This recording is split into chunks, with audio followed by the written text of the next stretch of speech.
j'espère que vous allez bien. Bienvenue dans le deuxième épisode de Tips Time. On est lundi, je me suis dit que c'était bien mieux que vous commenciez la semaine avec des astuces plutôt que vous ayez la vidéo en milieu de semaine. Je me dis que ça vous motivera à mettre les choses en place dès aujourd'hui. On va parler de routine, de morning routine et de night routine. Le but bien sûr c'est pas du tout de vous faire copier la même routine que moi, une routine c'est assez personnel. Mais je me dis qu'il y a des choses desquelles vous pouvez vous inspirer pour créer votre propre routine. Donc on va commencer par la morning routine. À quelle heure est-ce que je me réveille? Eh bien ça dépend complètement des phases dans lesquelles je suis. Actuellement je suis un peu plus debout sur les coups de 5h30, 6h. Au niveau de mon réveil, comment est-ce que ça se passe? Je programme l'alarme sur mon téléphone et ensuite mon téléphone je le mets hyper loin. Alors il reste dans la même pièce, mais je le mets vraiment loin. En l'occurrence, j'ai un miroir sur pied et je le mets complètement derrière mon miroir. Et je colle sur le miroir un message pour moi le matin. Par exemple, quand je sais que je vais avoir beaucoup de mal à me réveiller, sur le miroir, je vais me coller un mot sur lequel ce sera écrit « Je sais que tu as envie de retourner te coucher, mais ne fais pas ça pour telle et telle raison. » Et je vous garantis que ça me motive de fou. Premier réflexe pour moi, ça va être d'ouvrir mes volets. J'ai vraiment besoin d'ouvrir mes volets pour me dire « C'est une nouvelle journée qui commence ». Ensuite, je bois de l'eau pour aider mon corps au complet à se réveiller. Je vais me brosser les dents, je vais me laver la figure pour bien me réveiller. Je vais prendre mon café et ensuite je vais faire une séance de sport. Je peux pas faire mon sport si j'ai pas bu mon café. Pour moi, c'est impossible. Et je peux pas faire mon sport si j'ai mangé. J'y arrive pas. Ma séance de sport va vraiment varier, ça va dépendre des jours. Des fois, je vais faire seulement 20 minutes de stretching, des fois, je vais faire 1 heure de sport. Ça dépend complètement de quel jour est-ce qu'on est. J'ai un planning là-dessus. Et ensuite, une fois que j'ai fait mon sport, je vais enfin aller prendre mon petit-déj. Moi, perso, je prends un petit-déj sucré-salé, c'est-à-dire que je vais faire des œufs, voilà, tout ça. Vous remarquez que pour l'instant, j'ai pas encore mis le nez dans le boulot, c'est-à-dire que du réveil jusque maintenant, je prends vraiment le temps pour moi. Ça me permet d'avoir un rythme assez lent, de vraiment respirer, de me réveiller lentement et de pas être dans le speed. Je déteste être dans le speed dès le matin. Ça conditionne ma journée. Après, je sais que je suis stressée toute la journée. Bref, pour moi, en tout cas, c'est vraiment pas bon et je vous déconseille de vous réveiller et d'être tout de suite dans le speed. Ça vous stresse d'entrée de jeu, vous partez stressé. Quand j'ai bien pris mon petit déj, que j'ai bien fait tout ce que j'avais à faire pour moi, ça y est, je peux enfin commencer ma journée de boulot. Mon agenda et ma to-do list, c'est les deux choses avec lesquelles je commence.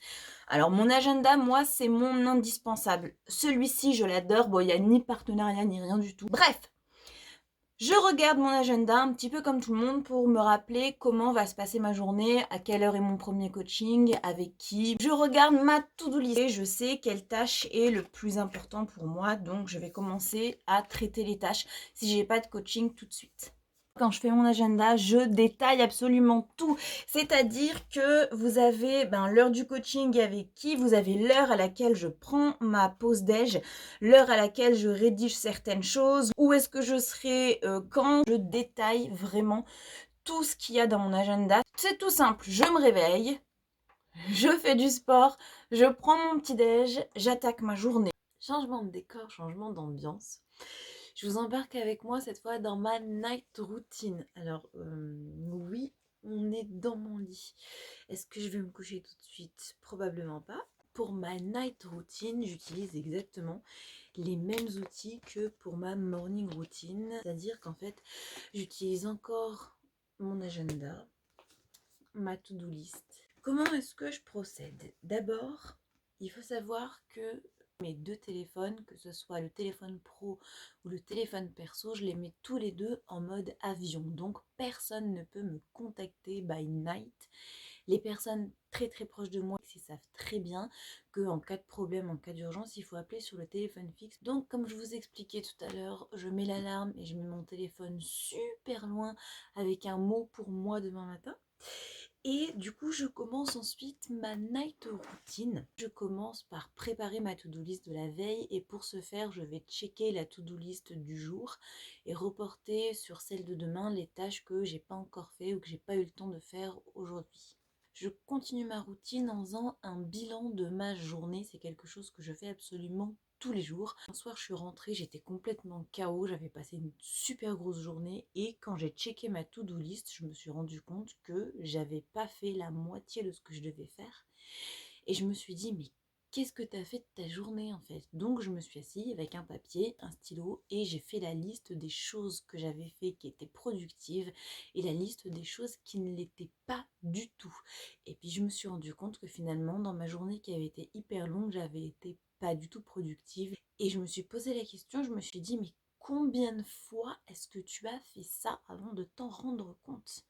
Et combien de fois est-ce que tu vas le faire encore? Donc c'est quelque chose que je fais absolument tous les jours. Je fais la liste des choses pas du tout productives que j'ai fait dans la journée et des choses productives. Je fais vraiment ça dans cet ordre pour pouvoir finir avec une touche positive parce que c'est super important pour moi de terminer ma journée avec de la positivité. Je note toutes mes dépenses dans ce petit carnet. Du coup, quand vous voyez que ce petit carnet ou celui qui est encore plus petit est sorti, c'est forcément que j'ai eu des dépenses, même si c'est que 1 ou 2 euros. C'est super important pour moi de savoir combien d'argent est-ce que j'ai sorti dans la journée.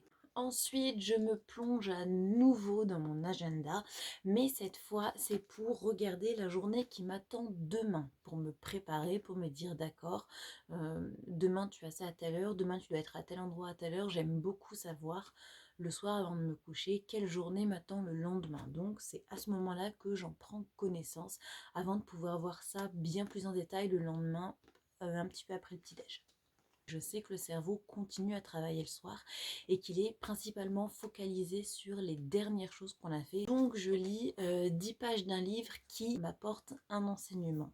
Je mets vraiment un point d'honneur à lire 10 pages tout pile, ni plus ni moins. Comme ça, je reste régulière et puis ça m'évite de me laisser absorber par le livre et de dormir à point d'heure. Tout comme le matin, pour moi, ça reste une routine qui est extrêmement simple. Je préfère vraiment avoir une routine qui est facile à tenir et qui est régulière, plutôt qu'en avoir une où je mets 20 000 tâches dedans et où j'arrive finalement pas à faire tout ce que j'ai à faire et puis à me mettre un coup de pression tant le matin que le soir. Enfin, ça serait pas agréable pour moi en tout cas. Encore une fois, ça reste quelque chose de personnel. Donc peut-être que vous avez envie d'ajouter des choses et je vous invite à le faire, à créer vraiment quelque chose qui vous ressemble. C'est la fin du deuxième épisode de Tips Time. J'espère que ça vous a aidé. Si vous avez des questions, vous n'hésitez surtout pas. Et si vous avez envie de me partager votre morning routine, je vous invite à le faire en commentaire. Si vous n'êtes pas abonné, je vous invite à le faire et je vous invite également à activer la cloche pour pouvoir recevoir une notification à chaque fois qu'une vidéo sortira.